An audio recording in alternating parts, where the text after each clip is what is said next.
أعوذ بالله من الشيطان الرجيم. بسم الله الرحمن الرحيم. قل جاء أيها الذين هادوا إن زعمتم أنكم أولياء لله من دون الناس فتمنوا الموت إن كنتم صادقين. صدق اللہ العظیم.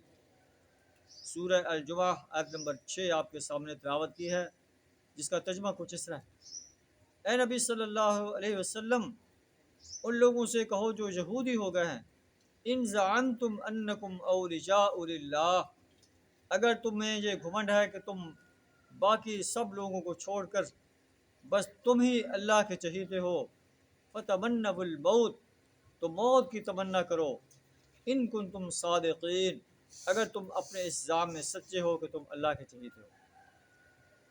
ولا یتمنونہ ابدا بما قدمت ایدیہم، لیکن یہ ہرگز اس کی تمنا نہیں کریں گے اپنے ان کرتوتوں کی وجہ سے جو یہ کر چکے ہیں. واللہ علیم بالظالمین، اللہ ظالموں کو جاننے والا ہے. آپ کہہ دیجئے ان الموت الذی تفرون منہ فانہ ملاقیکم، جس موت سے تم فرار اختیار کرتے ہو وہ تمہیں آ کر رہے گی.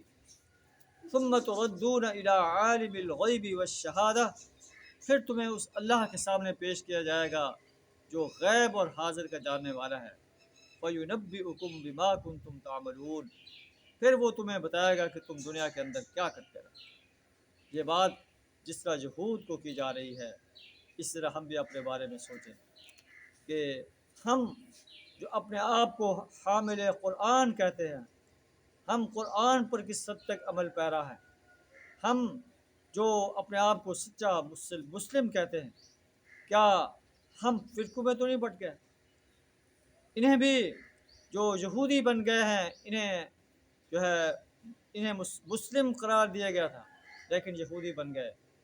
ہمیں بھی اللہ نے هو سماکم المسلمین مسلم قرار دیا ہے، لیکن ہم بھی فرقوں میں بٹ گئے ہیں اور حامل قرآن ہونے کا حق ادا کرنے کے بجائے قرآن سے اعراض کر رہے ہیں.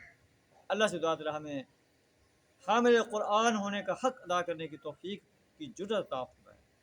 اس قرآن کی دعوت کو انسانیت تک پیش کرنے کی اور اس کے دیے ہوئے نظام کو اس سرزمین پر غالب کرنے کے لیے اپنا مال، جان، وقت اور صلاحیت کھپا دینے کی جرأت عطا فرمائے. وآخر دعوانا الحمدللہ رب العالمین.